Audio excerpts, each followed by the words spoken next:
have our own culture, like our own kind of unique culture, even if we live in a culture.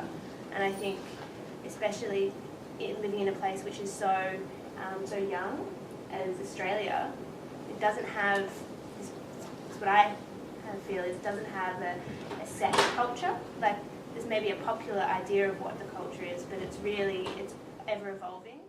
There, I think it's an important question for us to raise. Who is this there? Is this there like the other, or is it, what kind of other is it? What kind of other culture are you speaking of? Or perhaps just see the world through someone else's eyes is an important exercise. I think cultural diversity is important, and it's important to get people talking about it, because we're in a global world here, and you've got to understand everyone else and their perspectives on life. Comment about the hands. Yeah, it's a very powerful image for myself, because you can use a hand for a good thing, and you can use the hand for a bad thing. It can be sort of caring, or it can be powerful, like smack you.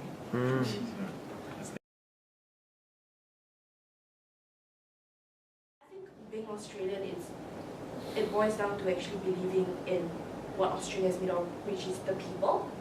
And if you don't embrace like all of us which are coming from all parts of the world, coming into Australia, then you will never really, that I think to be Australian is to find a common thing between all of us, right? And it's so hard because all of us are from different places. But then if we look at it, if all of us are here, the fact that all of us are here wanting to seek a common point or a common topic or to have a common space to talk about things, and I think that in itself is actually quite Australian. You know what I mean?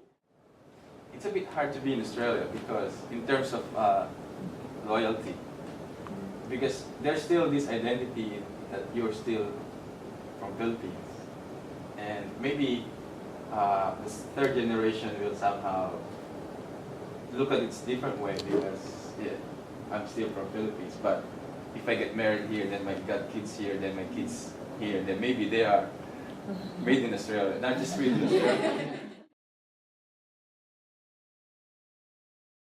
The whole thing of having gratitude, and I just wonder whether the media kind of portrays a sense that people that come to Australia, like new immigrants, need to have a sense of gratitude and need to be grateful for what they have, and not actually, and if you were seen to question and to be independent, does that go against what people expect?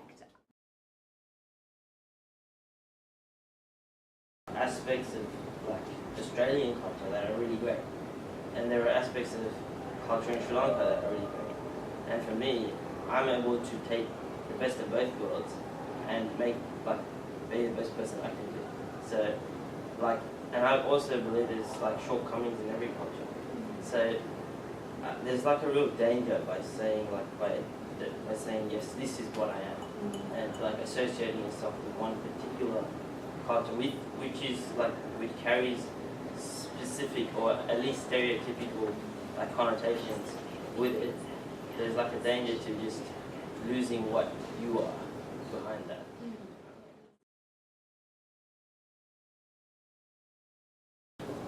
I guess a lot of people aren't welcoming of new migrants and new refugees, especially I guess with the boats, and that's really portrayed negatively in the media.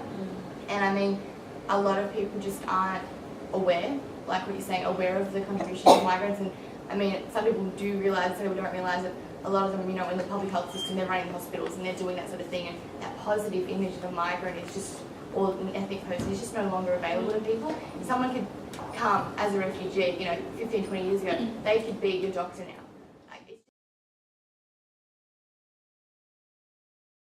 100 years from now, we won't be asking, what does it mean to be Australian? We'll be asking, what does it mean to live in the world?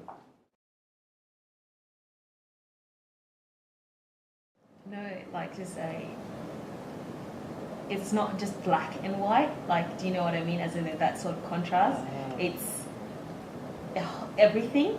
Yeah. I don't know how to explain it better than that, but